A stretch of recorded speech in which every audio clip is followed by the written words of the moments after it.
Fight and you may die. Run and you'll live. At least a while.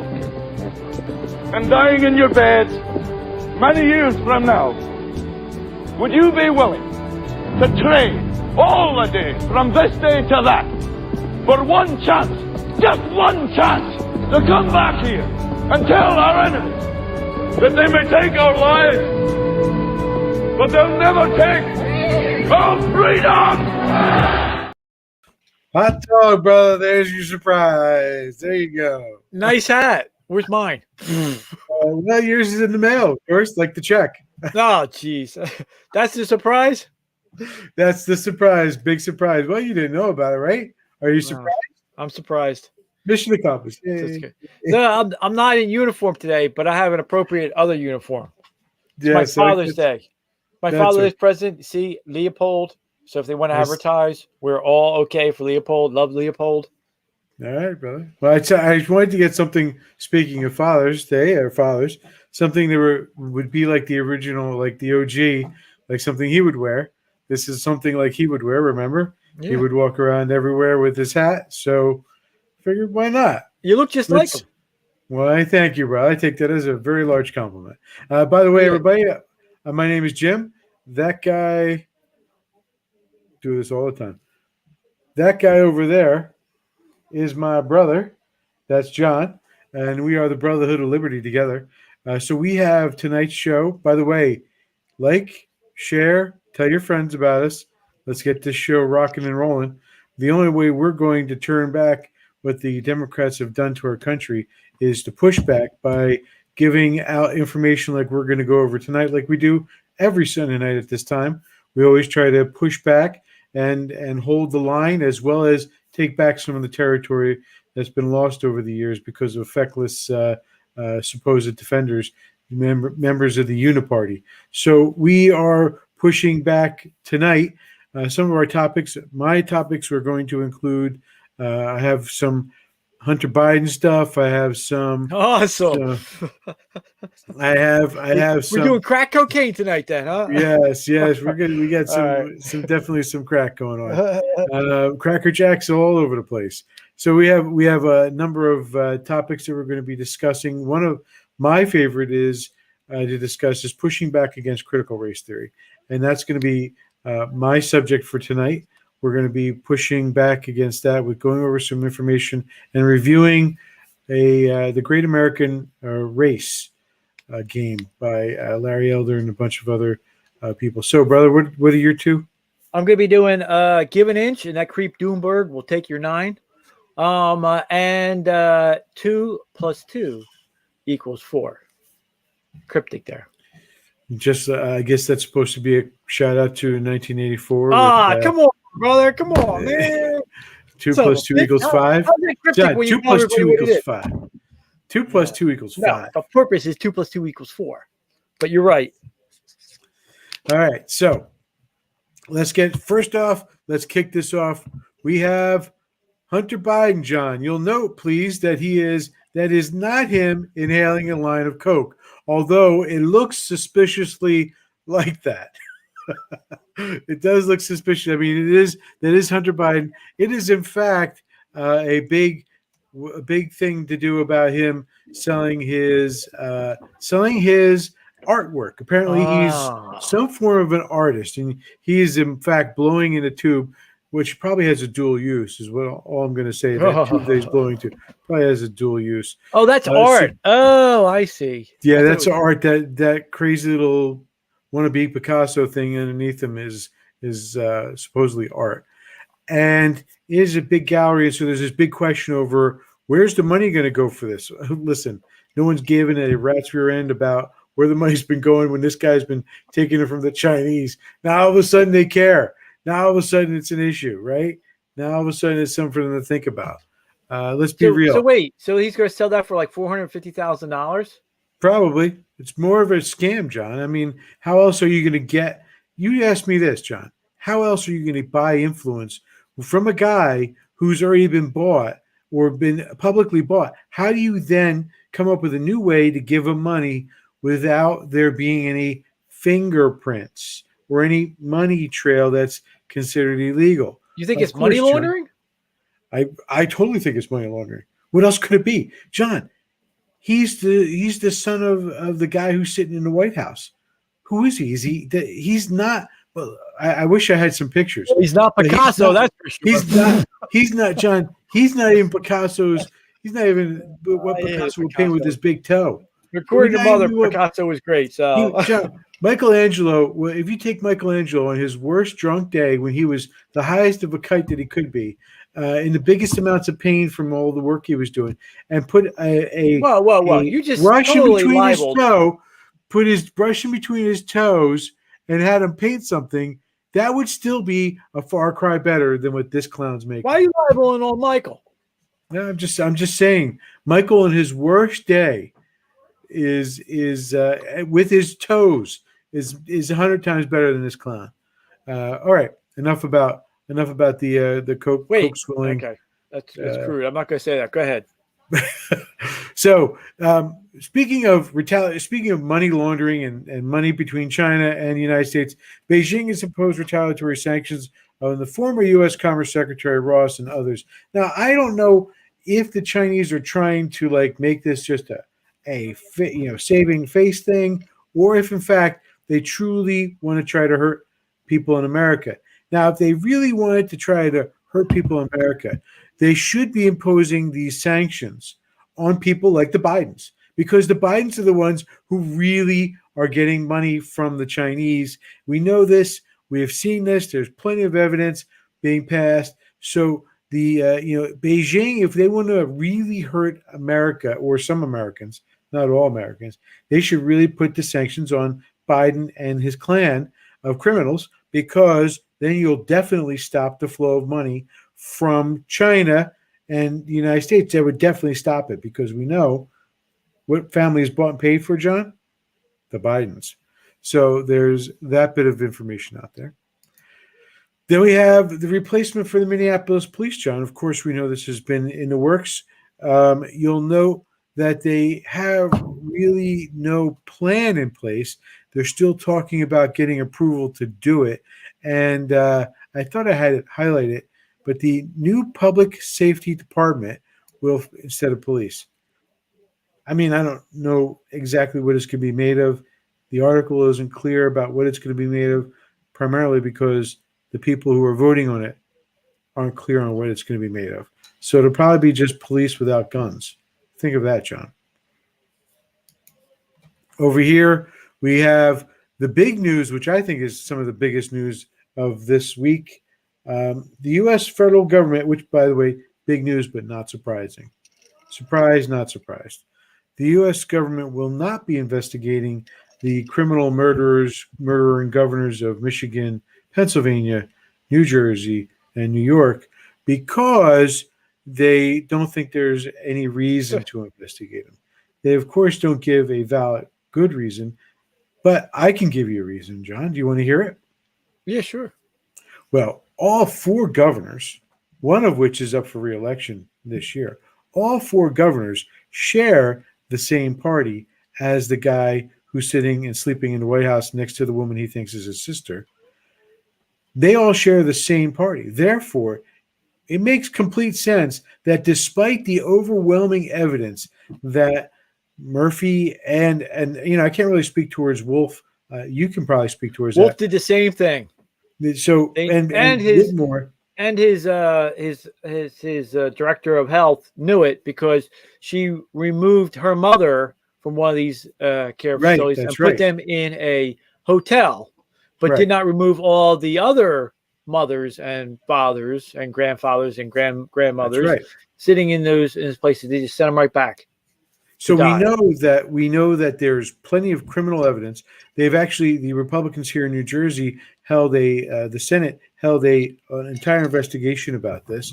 They did a Zoom where they had people coming on, witnesses to testify about what they knew, what they didn't know, and it's clear between that evidence and the smoking gun that we've put out before, the smoking gun that was put out by from the New York Health Department, where they told them to send the patients. So those of you who aren't aware, they would have the infected patients' with COVID in the hospitals being sent back to the long-term care centers, knowing full well that the most vulnerable people in the entire world were the seniors or the elderly. And so they were sending the infected people into the most vulnerable people in the entire world. So it's no surprise to me, and probably no surprise to the rest of the free world, that the party in power is going to protect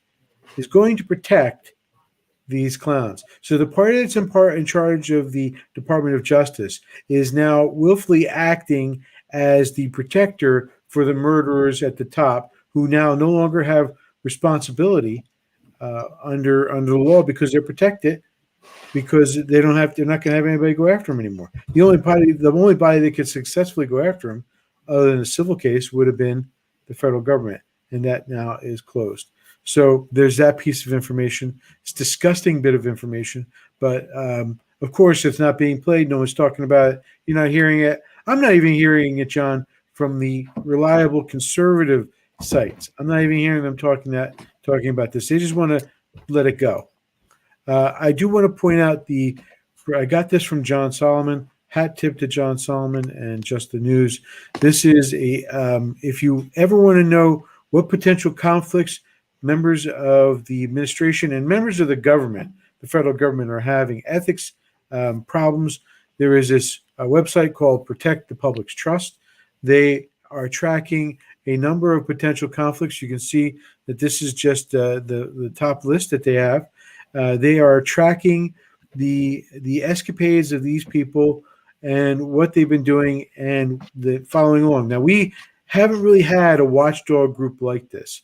There's been all kinds of different ones, but this is, they might look over the Defense Department. Another group may look over the EPA. Another one may look at the FBI. This group is all of the U.S. government. So I think that's, if you want to take a look at them, they're Protect the Public Trust .org. It's a very reliable. Thanks, Steve. I didn't know that. Just stepping back, Steve Salvaggio points out that Murphy gave all the nursing homes immunity as well. I forgot about that. Thank you for letting us know that. But anyway, was back that to a conflict? I think it was there. They have the this information is for the federal government. They say, well, you're right. Okay. Federal government. So, and then last thing, talking about Murphy again, latest from Murphy on masks in schools. It's John. I have to say, even the Democrats are seeing exactly what's going on with this action that he's doing. He has completely left it up to the schools. He's washed his hands of the mask mandate. He doesn't want to have anything to do with it. He's leaving it up to the local health departments and the local schools to make the decision. Why is he doing that? Everyone and their brother knows why. There's only 2 states that this is really happening, New Jersey and Virginia, both states that have the governor up for re-election. Why? Because mask mandates are extremely unpopular, especially when we have a vaccine that's causing, from all the evidence that's been presented, that's causing a certain number of young adult males to develop heart conditions. So that's been put out there. It's been tracked, and so they're really concerned about how young they're going to let people get the vaccine. And so therefore, if you don't you don't have the vaccine, you have to wear a mask. But what age is okay? Murphy doesn't want to have anything to do with this. Why? It's so funny, John, but it's so politically sad. We see the left not even willing to talk about it. We see them just accepting it. Murphy's keeping his mouth shut because it's a political year for him, and he risks losing his office. So he's going to. If he wins, I'll guarantee you they'll come right back. Guaranteed. Just like after in January 20th, we went from 1 test being enough to say you have COVID to requiring 2 tests of being positive, saying that you have COVID. Let's not forget that, brother. That day, the CDC changed the guidelines. Why? So they can make it look like Biden solved the health crisis. And I think, the thing I'm going to do for you, brother, I'm going to do for you, brother, is, of course, the Archbishop to Nancy Pelosi says devout Catholics do not support abortion. So, brother, if you and I talked about this before, the Archbishop Cordileone said, quite frankly, and I want to pull up his quote, to use the smokescreen of abortion as an issue of health and fairness to poor women is the epitome of hypocrisy. What about the health of the baby being killed? What about giving poor women real choice so they are supported in choosing life? This would give them fairness and equality to women of means who can afford to bring a child into the world. And he goes on further. It is people of faith who run pro-life crisis pregnancy clinics. They are the only ones who provide poor women life-giving alternatives to having their babies killed in their wombs. I cannot be prouder of my fellow Catholics who are so prominent in providing this vital service. To them, I say, you are the ones worthy to call yourselves devout Catholics. So, brother, we have 2 awards to give out tonight. The first award is the Devout Catholic Award. We are giving that out to those, as the Archbishop points out, those who are working in the pro-life crisis pregnancy clinics. They deserve the Devout Catholic Award tonight. And the Kick the Pelosi in the Teeth, Get Out of My Church Award goes to Archbishop Cordileone. Is it really Cordileone? Cordileone. If you can see the screen, it's right. Cordileone. Cordileone. So, is that yes, that does sound mobster-like, right? But hey, we're Baldinis, so why not? Right. So, as David Gibson points out, so true, babies and all lives matter. Very good. And that, brother, is my report on the updates. Off to you. All right. So we're doing Give an Inch, and they'll take your 9mm. You didn't happen to get that clip from the Knucklehead, did you? I think I might. Give me a few minutes, and I'll see if I can pull it. So this week, the handler. It's not to interrupt you, but it's an old clip that I have. Okay, I thought it was this week. It's the one that I have is from 2019. Right. That's not the one I'm looking for, but that's all right. So go ahead, play it if you want. Quantum difference. You give me a 9mm Glock and you have a .38 revolver, I'll kill more people quickly in here. You'll shoot as many, but I'll kill more. It matters. The weapon. That fool is only going to kill himself by accident. What's that? But that's not the 9mm. That's a better one than the one. This week he came out and in his fake town hall mentioned about taking away 9mm, and it's like, oh, the gun world was shocked because it's like, oh, now he's talking about 9mm. Well, what do you expect, right? I mean, what do you expect? Yeah, now it's not his fault. I mean, he's not the one doing it. It's his handlers. It's the handlers whispering this into his ear through the headphone mic, the ear mic he has, that's telling him what to say.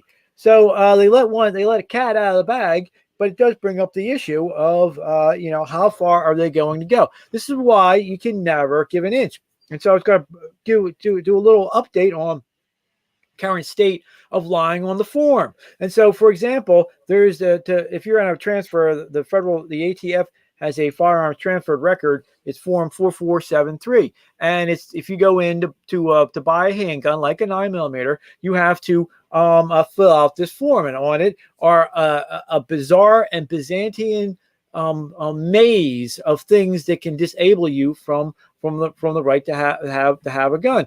This is the form that 2 million illegal aliens always have to fill in and always get it wrong, but they never get arrested for good reason. They shouldn't be arrested. They're just trying to get the freedom like everybody else. But when they first came out with the form, and you had a criminal case, they wouldn't try and prosecute you with an F2 felony. They give you ARD or let you plead to a lying on the form misdemeanor 2, punishable by a maximum of a year, 2 years in jail. Now, though, if you're living in a George Soros, district attorney's bailiwick, like I happen to be, now, and you have zealots in charge as DAs, there are a bunch of DAs who believe that the only people who should have guns are the cops. And that they have a new thing that you're going to start hearing on the gun mags. It's called, they lie to try, meaning they lie on the form to try and get a gun. Now, this is their new philosophy. They're going to come out, and what are they hitting people with?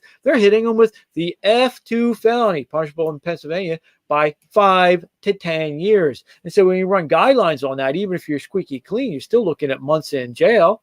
And so now I remember, now I have a list of people. See if you, this is, I'll make go through a list of people. See if you can tell me the common denominator in all this. Black girl who's when she's 15, parents are having a big domestic dispute.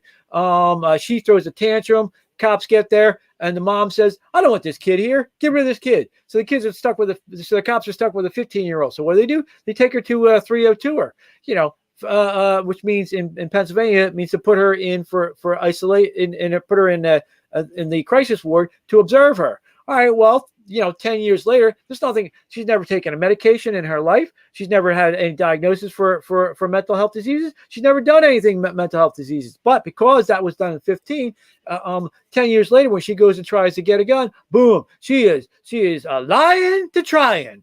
All right, and that's one. Now, how about this one? A 25-year-old kid down in the city of Chester, stocking shelves, has to leave his wife and the 6 kids that he has between the two of them at night, so he can stock shelves on the shop, right? At night. Wants to go get a gun to leave something there because they're murdering people literally around the block, and they're shooting through the houses, and he just wants something to scare people off and shoot back. There you go. What's the common denominator between him, her, and everybody else?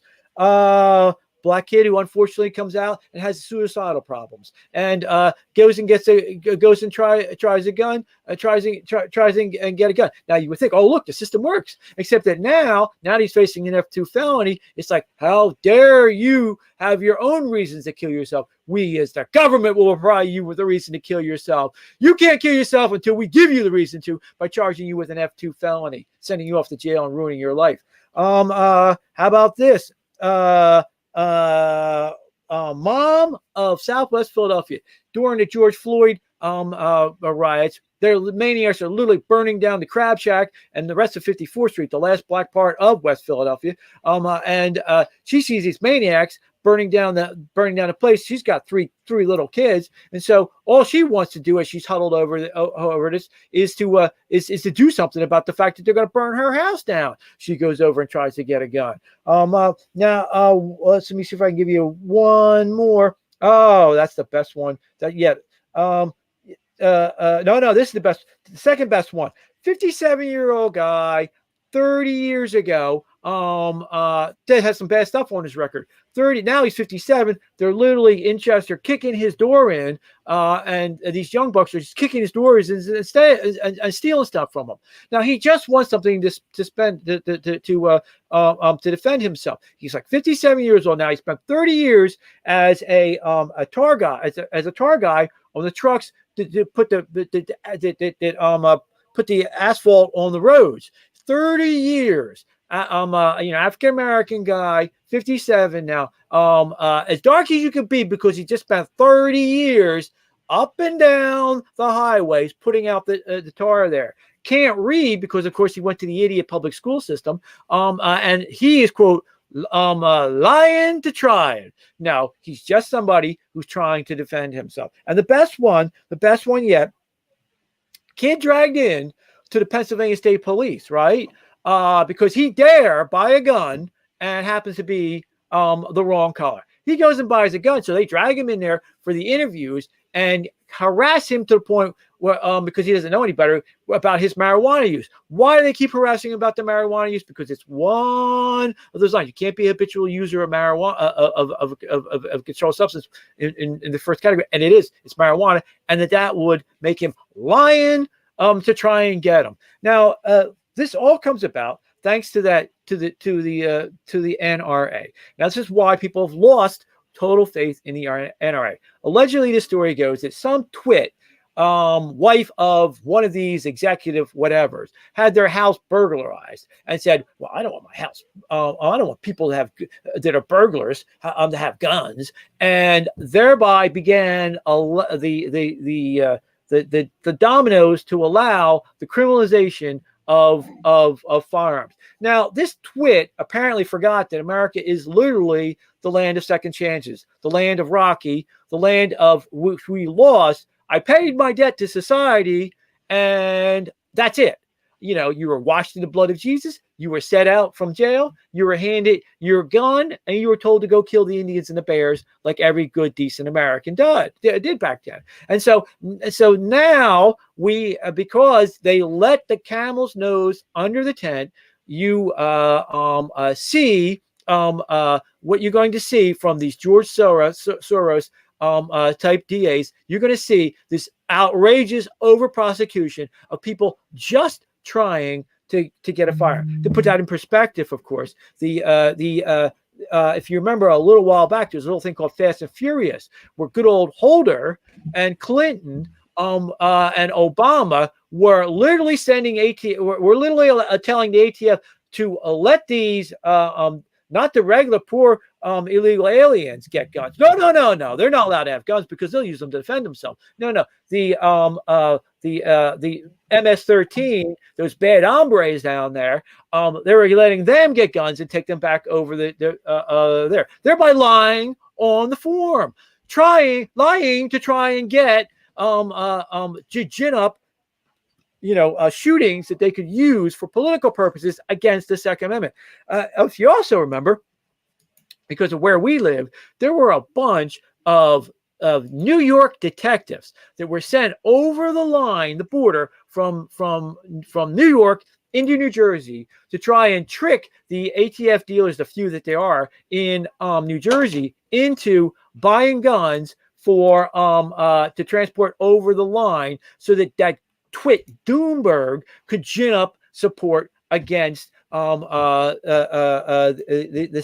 Second Amendment. Now, so I don't want to get political or anything like that and say, oh, look, George Soros and these are DAs, they're paid by George Soros and he's an anti-gun Nazi sympathizer and all that.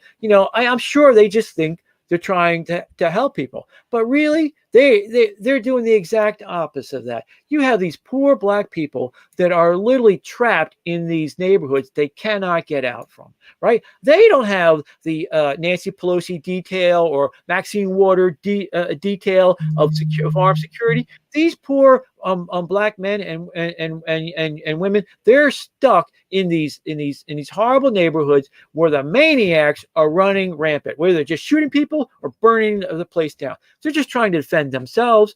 Don't they deserve the ability to defend themselves? Now, if they were really trying to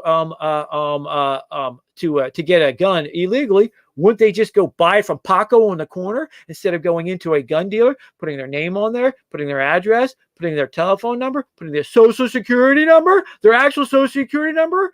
And as one idiot DA had said, oh, it's an easy form. No, it's not.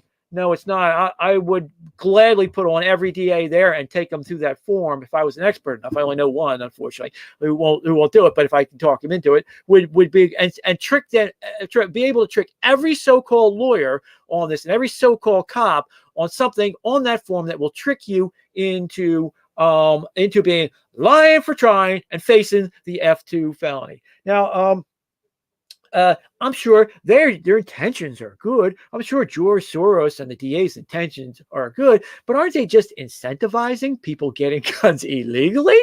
Why don't they incentivize people to get guns correctly? Because, of course, there is no other legal way to go and see if you can get a gun other than going to the fill out the form. There is no way. A lawyer can't do it for you. A lawyer is not given special privilege. You can't go to a lawyer and then he does a PICS check on you or a NICS check on you, which is the national database, or the Pennsylvania. No. He can't do that. The only way you can get a gun is to go fill out that form. The only way, if you can see if you're not disabled by one of a million different things, is by going and saying you want to get a gun because you do. That's the truth. And then going through the form. So all they wind up doing is incentivizing people buying illegal guns on the street from Paco. All right. Now, I just want to bring this point out. That creep, Doomberg, he's got his own freaking island. And remember What are these creeps about? Remember, James, we used to have a word, dictophilia, their love of dictatorship. DIC, Yep. not the other kind, but really is the other kind. They love the dict. From the Latin dictatorship, right? They just love that DICT. Well, remember this creep when he was governor, when he was mayor of New York City, he wanted to regulate your soda intake. If he ever became president, what would he regulate? Because nothing is enough for these nut job maniac little perverts. What's that pervert doing down on that island anyway? he's got an island down there. How come we don't have cameras down on that island? How come he's allowed back in this country after he keeps going to that island, escaping jurisdiction in this country? How come he wasn't put in jail when he was trying to lie on that form? It just goes to show you what we're facing. So you might as well get used to the idea. You don't give them an inch. And if you don't fight for it now, then you better be ready to fight for it when they come knocking, kicking in your door. And I'm just going to put that out there and say, listen, you give these creeps an inch and they will come for your 9, for your shotgun, for your knives, for your baseball bats, and for little Johnny and little Jenny, so they can turn little Jenny into little Johnny and little Johnny into little Jenny. There is nothing they will stop at, because they're a bunch of pervert nut jobs, and they have to stop. And the great words of the great African-American conservative, Star Parker, we're either going to be biblical and free or statist and atheist. And one more word, as Ida Wells would say, every black family needs a Winchester in their living room. And I would add an AR-15, full auto, a 9mm, maybe a 1911, and everything else. Don't forget the 12 gauge, John. Don't forget the 12 gauge. Right? You need a good 12 gauge, right? A good Benelli too. You need a lot of that stuff, and that's how those poor people living in those trapped neighborhoods would be truly free. All right. And that's, I think, is our little segment on the update on the ATF form 4473 and how you can't give these creeps an inch. Okay. So my next segment, which is going to be on the movie review, and it's called The Great American Race Game. Now, it's been put out by Martin Durkin, but it's got people that we know are familiar with, and you can see the list from everyone from Brandon Caden to Larry Elder to Walter Williams, Robert Woodson. There's a number of people in here who do speak very well and very clearly. I do want to make sure one of the names that you may not be able to see on there, brother, but I bet you'll find familiar is Beverly Beatty. Remember her? She was the black woman who went up in New York City on the was down there. Her and her friend, they put black paint over the Black Lives Matter. So they had her as part of. She's very clear. She's got somebody. She was describing. I'll put this before I go into the full movie review. I just want to say, her story is that she's been shot, she's been stabbed, she's got the bullet wound, the stab wounds. She grew up in the ghetto. And she has seen firsthand what has been done to the black community.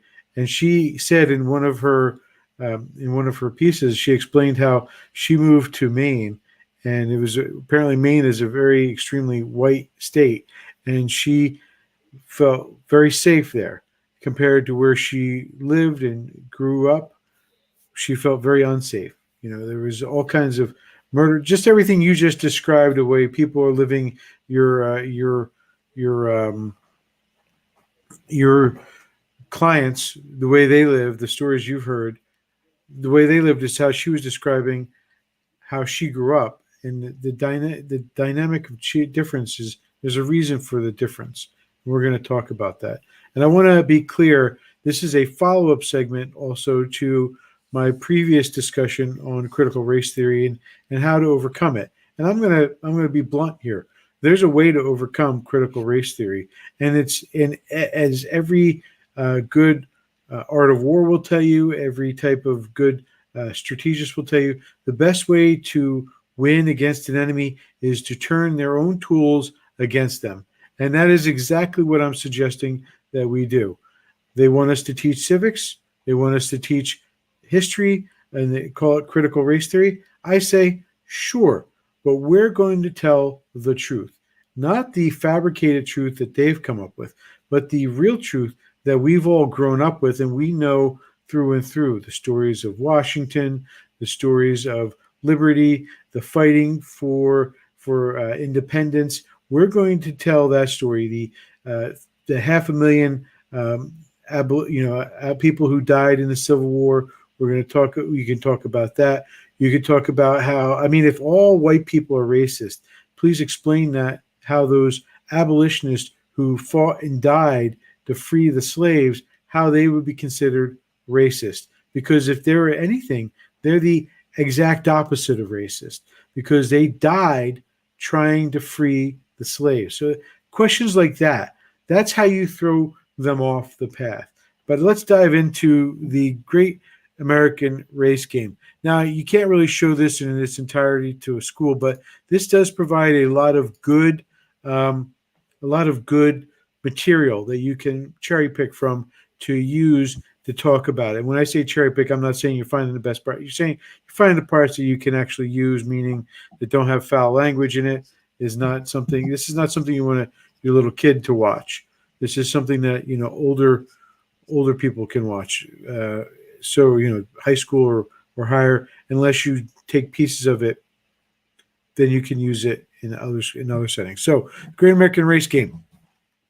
The basis of critical race theory, John, is that it's a legacy of slavery and the discrimination in our country. And what that comes down to is the foundation of America is supposed to be racist. The structural basis of America is based on race. And when you get right down to it, you get like the product of today. They look at today. Look how many black people are in jail today. And that's like a symptom. And you've talked about it too. In what we know that there's a majority, too large of a group of people who are black that are inside the jails. There's a reason for that. But it's not because you're white and you're racist. It's not the reason. Because let's talk about during one of the most racist periods of American history, the Jim Crow era, right? Between 1920 and 1960 is the time period we're going to talk about. But 1910, over a quarter of the black families in North Carolina, a slave-owning state, a state that was part of the Confederacy, 25% of the black families owned their own homes. John, 1/3 of those black families who are living in rural areas like Sussex County own their own farm. This is 1910. 28% of all businesses were owned by black people. And you can see. I mean, I feel like I'm boring you by reading what's on there, but this is the importance of the numbers that you're seeing up there. There's a reason for it, and I want to dive into that. Now, you're not going to find a lot of the white families in the South taking in and working for black families. Now, before I go any steps further, John, I have a question for you. Oh, geez. What political party was running these states, and what was the majority of the race? The Tories. The Whigs? The Democrats. Okay. You failed. You didn't failed. give me multiple choice. You should have given me multiple choice. Okay. All right. I'll give you multiple choice. Now, what party made up the black families? Was it Democrat or Republican? Republican. Republican. Very good. So the reason is, and the first first black people elected to Congress, John, were Republicans. You look at this time period between the Civil War and the 60s, and you see that the fighters for the black families are Republicans, and the fighters against black families are Democrats. You see it in the Jim Crow South. You see it in all the segregation that they were doing. This is all products of the Democratic Party. The Democrat Party were the ones who started the KKK. They're the ones who were lynching black people. They were the ones who were burning crosses. They're the ones who were walking the streets of southern cities in full KKK uniform on a Sunday afternoon going out to hang out with their friends. This is the party of slavery. I want to make that clear. So why then, John, why do we go from this, we'll leave the why there. We'll go to the next slide, because I want to make sure the 1920s and 1960s, we talk about why were they able to do so well? Why were black families able to do so well? And what was the product of that? So first of all, why? The black families were able to do so well because the white families weren't hiring them. And so who hired them? The black families still needed to have somebody fix their house, still needed someone to fix their boilers, still needed somebody to fix whatever it is, the mechanical work they needed, the plumbing. All that stuff needed to be done. This is why they had so many large group of percentage of the businesses. This is why they had so many large percentage of the housing market. This is why, and it all comes down to, John, simply because they had a rising middle class, a full middle class. 85% of families were married couples. 85%. At the worst time period, and I'm going to use this quote now, but it's later on in this reading. The black families that were born under slavery were more likely to be raised by a biological mother and father than a modern day black family, modern day black child. So a black child under slavery was more likely to be raised by their parents than today in America. That says telling, because I want you to keep that in mind. Why do we have such a high incarceration rate? Back in 1920s, 1910s, the incarceration rate was 8 out of 10 inmates were white. Today, it's flipped. You see a lot bigger difference. So why do we have that difference? During the most racist time period minus slavery, the most racist time period in the last 100 years, why were the black families doing so well? Because they were families. They weren't single families. They were dual parent families. That's one of the main reasons. The other reason is because they didn't have, they were their own community, and they had a big, strong belief, John, in Jesus.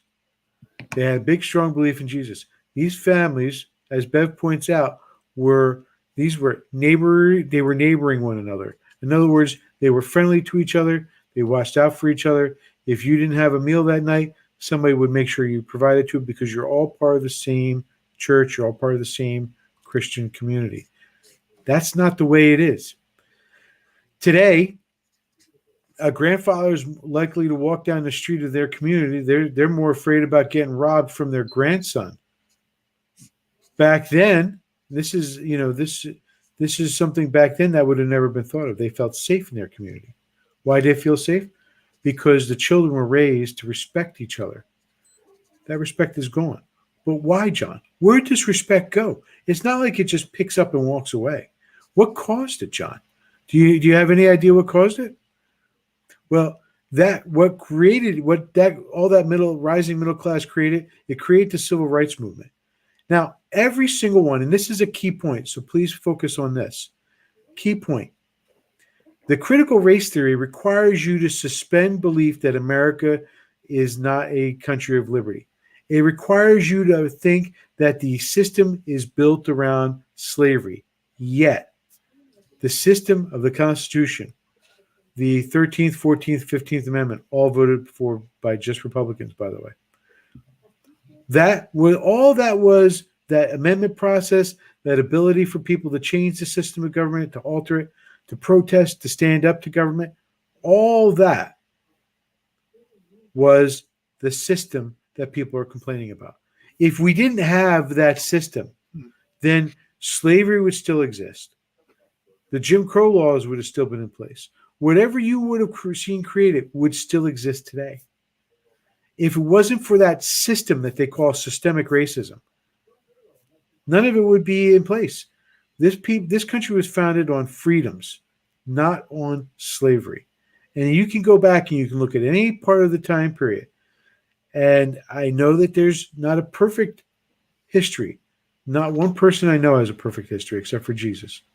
So I would say you have to look at what the past is, but understand who created that past. It wasn't the Republican Party. It was the Democratic Party.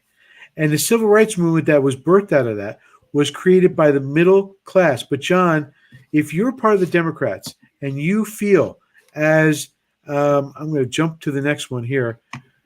This quote right here by LBJ, if you can see in the top right corner, since they've got something now they've never had before, political pull, that's the black families, we've got to give them a little something, just enough to quiet them down, not enough to make a difference. Now, I'm going to finish with this. Even though the slides got more information, I'm going to finish with this. The Democrats were afraid of the black people. They were afraid of the civil rights movement. They saw the winds shifting.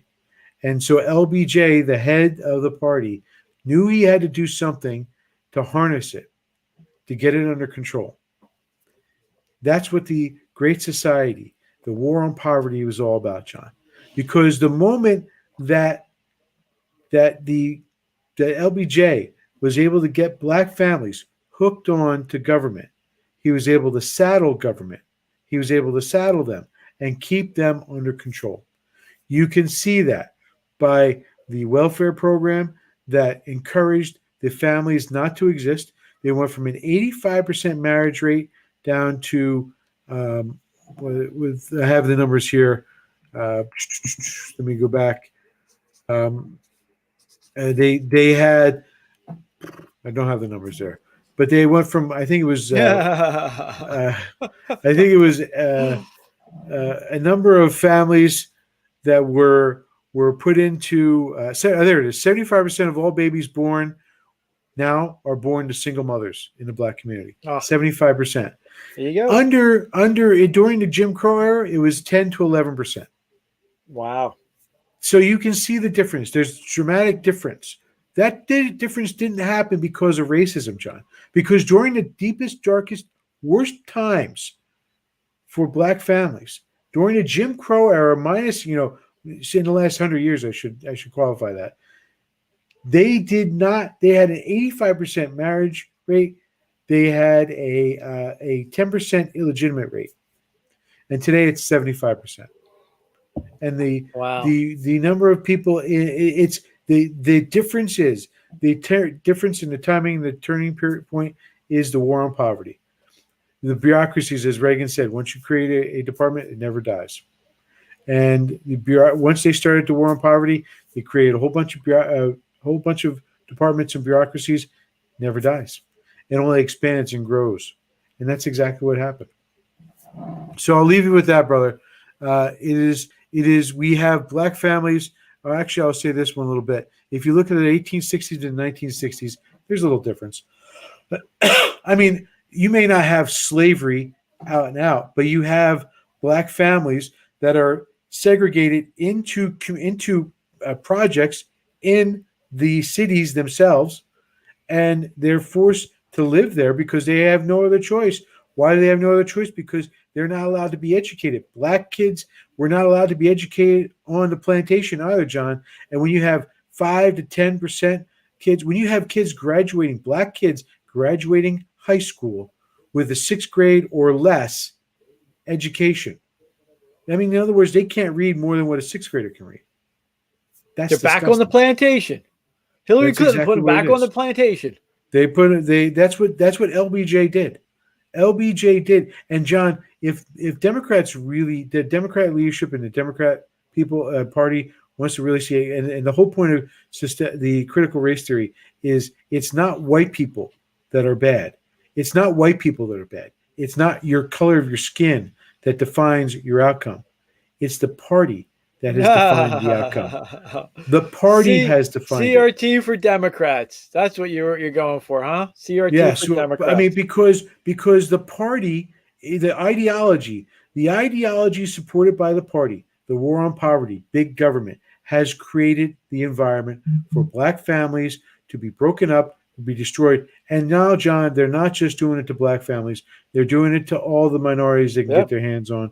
And they're doing it to anybody else they can get their hands on. Because the more the people they get into the position where they have no, two-family homes, and it's very hard to raise a kid. You know it is. I know it is. All these parents out there know how hard it is to raise a kid. It's very hard for one parent to do it. It's harder. It's time to go. I gotta go. Yeah. All right, so that's it for me. I will turn the microphone over to you, brother. Real quick, 2 + 2 = 4, not 5. What does AOC, Hitler, and Big Brother have in common? Big eyes. No. You didn't give me any choices. They're socialists. They're socialists. Oh, yes. They are truly socialists. Yes, they're truly socialists. So in 1984, the great movie, also the book written by of George Orwell, Winston is the main character. He does some offense, which is not an offense. Is played by John Hurt, the great John Hurt, who was Caligula, against and Big Brother. His name is literally Big Brother. Is Richard Burton, the great, fabulous, Great Brit actor. And so Big Brother is Richard Burton, and they're going to they get Winston in their hands, and then they know that Winston's greatest fear, of course, is rats. And so they put him in a little room exposed to these rats as they bite him to terrorize him. And Big Brother keeps saying to him again and again, 2 + 2 = 5. And he doesn't understand why. But of course, the reason why is he needs to tell Big Brother they're trying to break him. And this is how they're going to break him. And at some point, after all the horror and the great filmography, Winston comes out and he goes, 2 + 2 = 5. And Big Brother goes, no. And he goes, well, we're going to put you back in. And Winston goes, no, why? I said 2 + 2 = 5. And he goes, no, Winston, you said it, but you don't believe it. And they put him back into the rat pit because he said it, but he didn't believe it. So Now this is really important. It came up because it came up on the YouTube that I was watching an old debate between Christopher Hitchens and Dinesh D'Souza. Back, if you remember, about 10 years, 5 to 10, after 9/11, it's that much ancient history now. There was a big debate between the militant atheists. Now they've been called the militant atheists, and it's been attributed to the idiot New York Times. The mentally challenged New York Times, the scum New York Times, has never had an original thought. All it's ever been is a propaganda paper from for the communists. Now, the term militant atheist actually goes way back to good old Bishop Sheen in the 1960s. You might as well attribute it to him. And militant atheists, of course, were the communists. In that case, for Bishop Sheen, it was the Soviet mass murdering dictator Stalin and company. So anyway, there's this debate during this, and there's a bunch of these debates I'm watching. They all make the same mistake. They don't call out secularism and atheists for what they are. And in it, at some point they let this creep like Christopher Hitchens stand up, and they say, oh, I have friends that are atheists, and you could be atheist and a moral person and all the rest of it. Now you can't. You could think you're an atheist and call yourself an atheist, but you're not an atheist and a moral person. Those things are mutually exclusive. But they continued to make this mistake. They also made another big mistake, and even the great, one of the true only intellectuals, public intellectuals, David Berlinski, who's this great polymath and great writer. Man, this guy could write. And did he have a wit. You did not want to get on the end of his pen.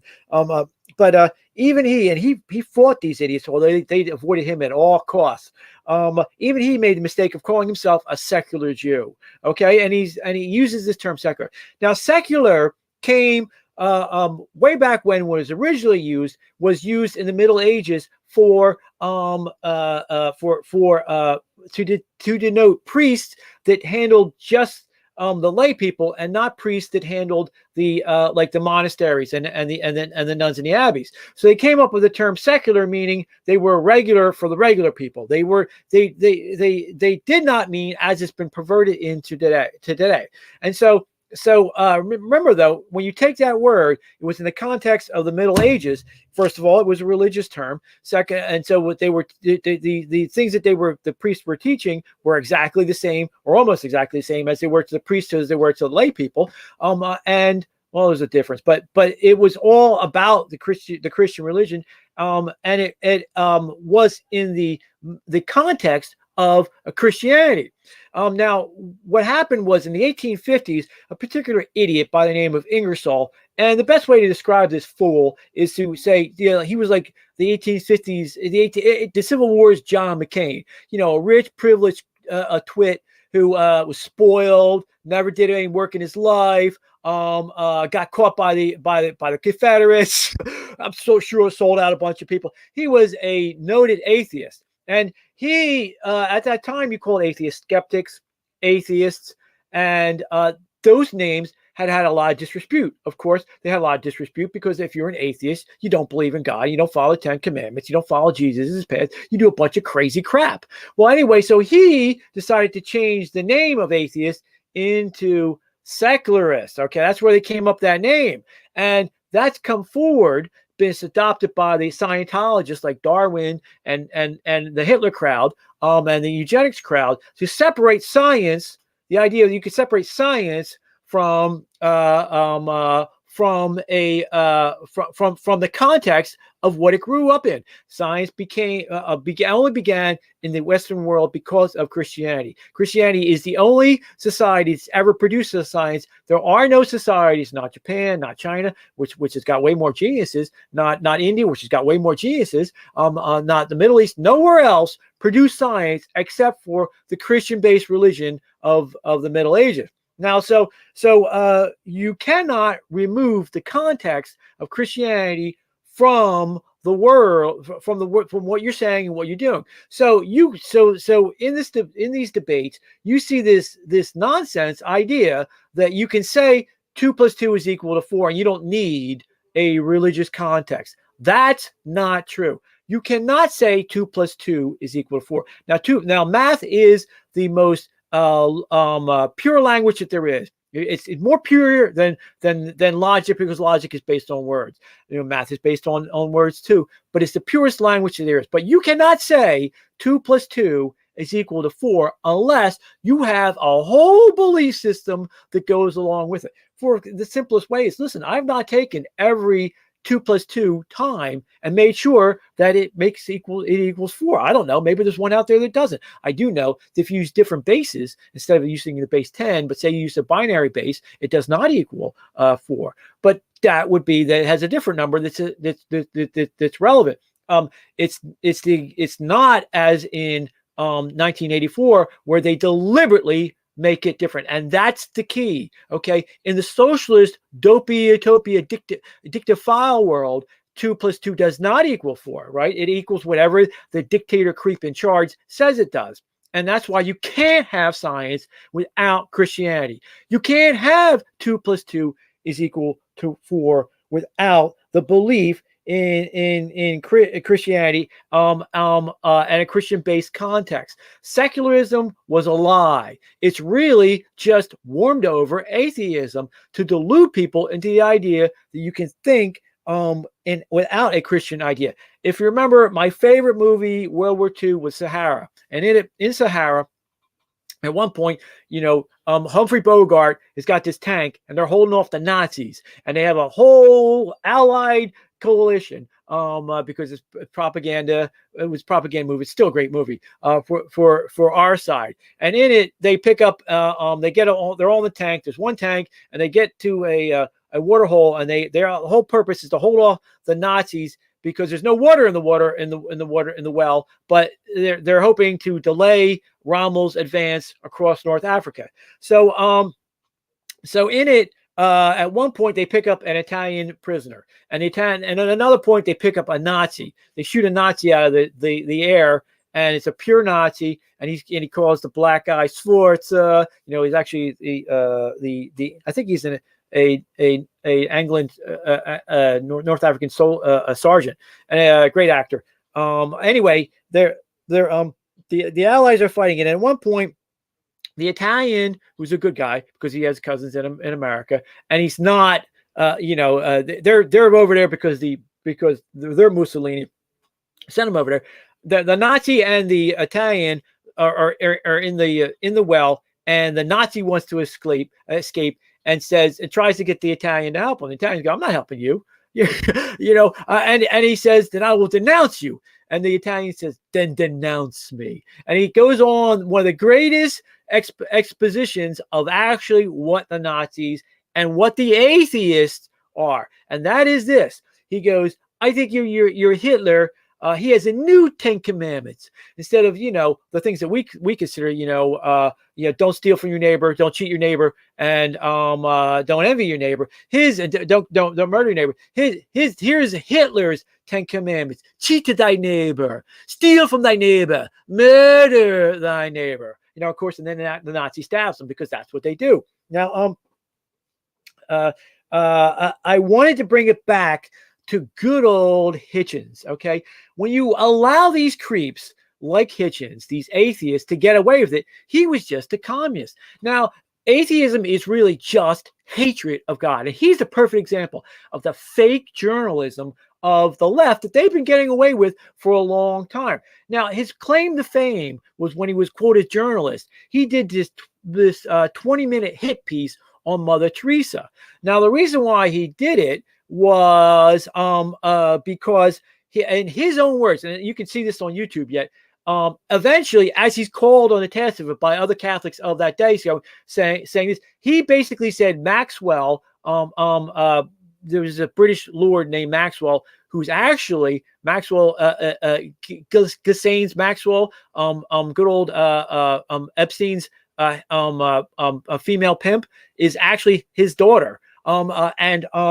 This guy, Maxwell, was probably involved in something. Nobody really knows what he was involved in, but he died on his yacht very mysteriously. Nobody knows who killed him. But he was handing out money. So he hands out money for various charities. Mother Teresa shows up, like shakes his hand, gets a picture with him, gets a big check from him, and good old Hitchens lies about this, claiming all these horrible things about her. And his excuse is, she had 20 years to build her reputation. I only had 20 minutes to take it down. There is no justification for it. There is no truth to what his lies were and his slander. They were just pure slander masquerading as journalism. Now, the reason why is this, because Hitchens, Christopher Hitchens, was a particular creep. He was raised, he went to Oxford, went to all the rich private schools, went to Oxford for 3 years. They gave him a gentleman's degree. They didn't give him a 4-year degree because he was drinking and having sex with God knows whoever or whatever, and sheep, whatever. And what is going to get his 4 years degree? So they came up with this idea of giving Oxford people gentleman degrees just to get them out of there so they didn't have to fail him for the 4-year degree. So he spoke with his Oxford accent, and he would seem like he would know what he was talking about. But a reason why he hated the church is because his mother stooped a minister, and that minister was defrocked and took off. And him and his mom took off to like Greece and committed suicide, and he had to go clean up the bodies. And that's why he hated the church. The basis of all atheism is this hatred of church, and that's why he became one of Marx's followers. And I'm going to wrap it all up now. Good old AOC, good old Black Lives Matters, good old all these so-called intellectuals follow Marx, who was nothing more than a poet, who thought himself as a poet for the big loser downstairs. Now, for all these people who think he's so smart, I am sick and tired of being told how smart Marx is when he was literally covered in boils including on his penis, and because he was too stupid to take a bath. He never took a bath. So why are we hearing about what the great intellectual Marx is when he was too stupid to take a bath so that he wouldn't have boils on his penis? Enough. He was an idiot. just like Christopher Hitchens, just like all the atheists, you cannot separate the context of Christian society and the development of science and the development of math from its base. You need a moral system to say 2 + 2 is equal to 4, not 5. You jackass Big Brother, you jackass AOC, you jackass Bernie Sanders, and all the rest of you Marx loving punks. And that is your 1984 lesson today. 2 + 2 is equal to 4. All right. Very solid, brother. Thank you. Well, I have a different outing. We're going to do something a little different today. So you want to? It's all good, brother. Wait. Because God loves you. Because God loves you. And everyone, remember, like and share. Tell your friends about us. Make sure you get your information out there. We need more likes, more subscribers. We need as much as you can get us. Tell your friends, tell your neighbors. Let's keep on pushing back. And brothers, so this is, I have to give credit. This is not ours. This is from the Daily Caller, but we're going to go out on this at least part of this video. So on that note. 4. What is it, son? I don't know, sir. But it looks like a giant dick. Yeah. Take a look out of starboard. 2, 1.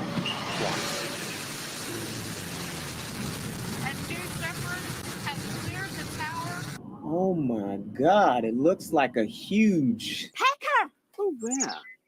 Beautifully performing, but what comes out of it, it's steam, right? Wait, that's not a woodpecker. It looks like someone's... Privates! We have reports of an unidentified flying object! Oof. To see the glow of the engine underneath the rocket just under our shoulders, it just feels different, doesn't it, Gary? It is totally different. It is a long, smooth shaft, complete with 2 balls! What is that? That will be followed shortly by separation. And at that point, after separation, we're going to let the astronauts unbuckle. That looks just like an enormous... Wang, pay attention. I was distracted by that enormous flying... Willie. Yeah. What's that? Maximum altitude, and you hear they're having quite an experience.